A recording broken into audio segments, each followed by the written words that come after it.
En novembre 2024, Vladimir Poutine a signé un décret qui redéfinit la doctrine nucléaire russe. Un texte qui fait l'effet d'une bombe et pas seulement au sens figuré. Ce décret élargit les conditions d'usage des armes nucléaires, provoque des tensions internationales et inquiète les experts du monde entier. Mais ce contexte s'alourdit encore avec une récente annonce des États-Unis. Le leader du monde occidental va fournir à l'Ukraine des mines antipersonnelles non persistantes pour renforcer ses défenses contre l'avancée russe. Une décision qui soulève de nombreuses questions sur l'escalade des moyens militaires dans cette guerre. Que dit exactement ce décret nucléaire? Et pourquoi tout cela suscite autant de réactions? Aujourd'hui, nous vous présentons les 5 choses essentielles à savoir pour comprendre cet acte et son impact sur la sécurité mondiale.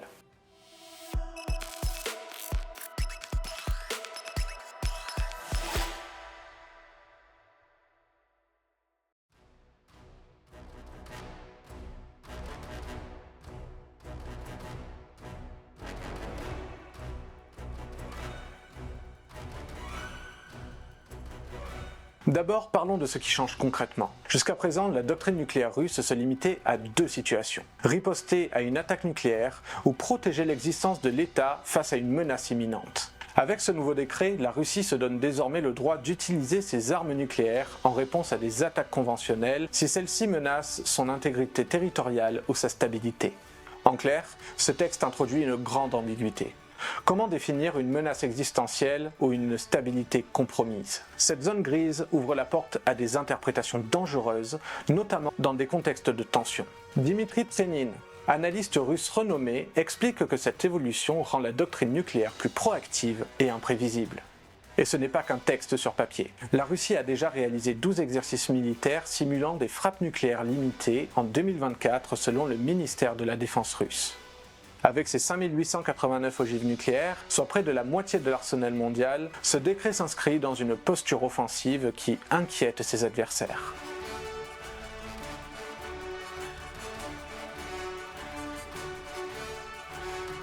Ce changement n'arrive pas par hasard. Depuis plusieurs années, les tensions entre la Russie et l'OTAN n'ont fait que s'intensifier. Avec la guerre en Ukraine et l'élargissement progressif de l'Alliance Atlantique, Moscou se sent encerclé. Mais l'escalade ne s'arrête pas là. Une annonce récente des États-Unis ajoute une couche supplémentaire de complexité. Washington a confirmé qu'il allait fournir à l'Ukraine des mines antipersonnelles non persistantes, équipées de dispositifs d'autodestruction ou d'autodésactivation. Ces armes sont conçues pour renforcer les lignes de défense ukrainiennes face à l'avancée des troupes russes. Mais elles suscitent de vives critiques, notamment de la part d'organisations humanitaires opposées à ces munitions controversées. Selon un article du Figaro daté du 20 novembre 2024, l'Ukraine comme la Russie utilisent déjà largement ces explosifs sur les territoires ukrainiens depuis le début de la guerre à grande échelle en février 2022. Cependant, l'introduction de mines par les États-Unis pourrait intensifier encore davantage ce conflit. Ce renforcement militaire est perçu comme une menace directe par Vladimir Poutine. Avec ce décret, Moscou envoie donc un message clair. Toute intervention militaire occidentale, même conventionnelle, pourrait être considérée comme une justification pour une riposte nucléaire. Prenons un exemple récent. Le 15 novembre 2024, la Russie a accusé les États-Unis de livrer des missiles longue portée capables d'atteindre Moscou à l'armée ukrainienne.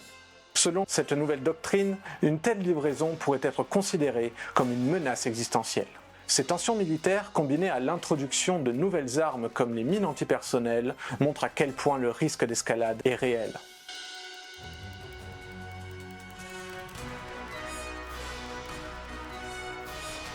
Ce décret ne s'adresse pas uniquement à l'extérieur, il a également une dimension interne importante. Depuis 2023, les manifestations anti-guerre se multiplient en Russie et certaines élites économiques, comme Oleg Deripaska, critiquent ouvertement les sanctions occidentales qui étranglent l'économie du pays. Dans ce contexte, ce décret est une démonstration de force pour Vladimir Poutine. Il cherche à montrer qu'il reste le maître absolu du jeu, notamment face à des élites militaires et nationalistes qui soutiennent fermement une politique étrangère agressive. Et cette posture semble fonctionner. En effet, selon un sondage réalisé par le centre Levada en novembre 2024, 65% des Russes soutiennent désormais une politique étrangère musclée contre seulement 47% en 2021. Ce décret, bien que controversé à l'international, est un outil de légitimation politique à l'intérieur du pays.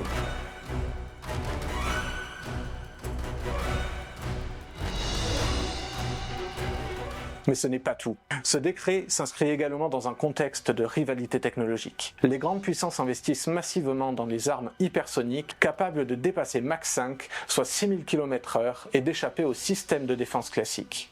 Les États-Unis, par exemple, ont testé avec succès leur missile hypersonique Glide Breaker en 2023. La Chine, quant à elle, a déployé des missiles DF-ZF capables d'atteindre des cibles en quelques minutes. La Russie, bien qu'ayant développé l'avant-garde, un système hypersonique opérationnel depuis 2021, ne dispose pas encore d'un arsenal aussi étendu que ses rivaux. Ce décret nucléaire lui permet donc de compenser ce retard technologique par une stratégie d'équilibre par la menace. En clair, Moscou montre que son arsenal nucléaire reste son principal levier de dissuasion malgré les avancées technologiques des autres puissances.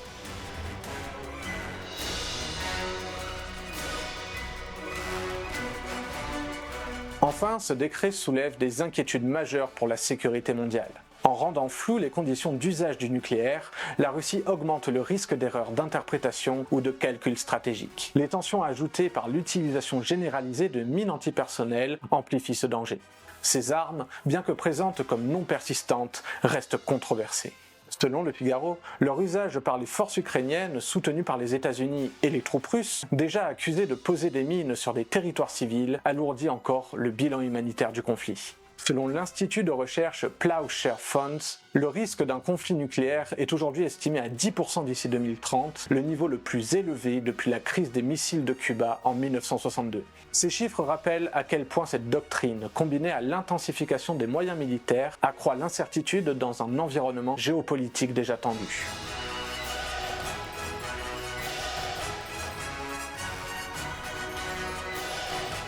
Pour résumer, ce décret nucléaire signé par Vladimir Poutine marque un tournant stratégique. Il élargit les conditions d'usage de l'arme nucléaire, intensifie les tensions avec l'OTAN et augmente les risques d'erreur ou d'escalade. Mais au-delà de ces risques, ce décret nous rappelle aussi l'importance de rester informé et de décrypter ces enjeux complexes.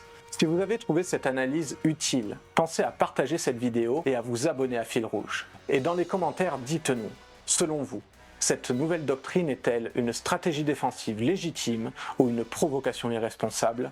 Merci de nous avoir suivis et à la semaine prochaine pour un nouveau décryptage géopolitique.